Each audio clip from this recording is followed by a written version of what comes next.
One sunny day, Thomas the Tank Engine was waiting for Duck to arrive with his auto train. "Where is that silly engine?" he grumbled. "Just because I'm a guaranteed connection doesn't give him the right to be late." Then Thomas heard something loud and long in the distance. Duck soon pulled into the station, making an awful noise. His whistle chain was stuck on his cab. The passengers held their ears, and Thomas winced as Duck's whistle continued to blow. At last, the driver freed the whistle chain, and silence fell upon the station. "What's wrong, Duck? Got another egg stuck in your whistle?" chuckled Thomas. Duck rolled his eyes. "Don't start, Thomas. I've heard it all before." "Honestly," Thomas continued, "your eggs, Percy's porridge. When will you lot learn engines don't need food? Not happy with coal and water, are we?" Just then, Toby arrived with Henrietta. "Smarten up, Thomas. You're one to talk. Have you forgotten what happened on Edward's branch line a few years ago?" Long ago, Thomas was delivering trucks to the docks for Bill and Ben when he hit a farmer's lorry and was covered in eggs.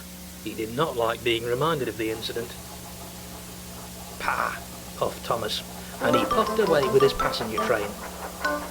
Toby just grinned at Duck as he and Henrietta set off. The next morning, Toby had stopped at Elsbridge with his train.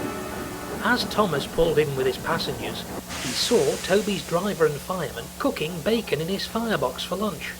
A steam tram cooking steamed hams? Whatever next? "It's not proper," he huffed. "There's no harm in it," replied Toby. "My crew need their coal and water too, after all." Thomas snorted indignantly. He thought the idea was silly, but his crew were most intrigued. Later that day, they arrived at Tidmouth. As Thomas rested, his crew snuck off to the station cafeteria. They soon came back with bacon and buns. "Right, give your shovel a wipe down," said the driver, "and we'll give it a try." Thomas was aghast. "Don't you dare," he snapped. "You're not using me to cook your lunch. I'm a steam engine, not a stove." The driver and fireman just laughed and readied the bacon. When it was time to cook, they couldn't get Thomas's fire to burn properly, no matter what they did. "Come on, Thomas," said his driver crossly. "I'm hungry." Thomas huffed, and the flames flickered fiercely. The fireman, caught unaware, couldn't react in time, and the bacon caught fire. The fireman jerked the shovel out of the firebox, but when he did, the bacon had disappeared. "Where did it go?" asked the driver.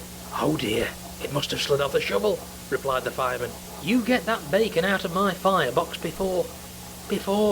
Thomas trailed off, beginning to feel unwell. Suddenly, with a huff and a blow, he gave a great sneeze. Bacon shot from his funnel like a rocket, landing on his smoke box. One strip landed right on his nose. "Ouch!" exclaimed Thomas. "Get it off! Get it off!" The driver and fireman ran to see if Thomas was all right, but they couldn't help but laugh when they saw the bacon clinging to his nose. "Haven't had much luck with food, have you, Thomas? First eggs and now bacon. Shall we fetch some buttered toast for you?" Thomas, red in the face, wheezed angrily. Stop laughing," he stammered. "It's not funny. Get this off me before someone sees." But it was too late.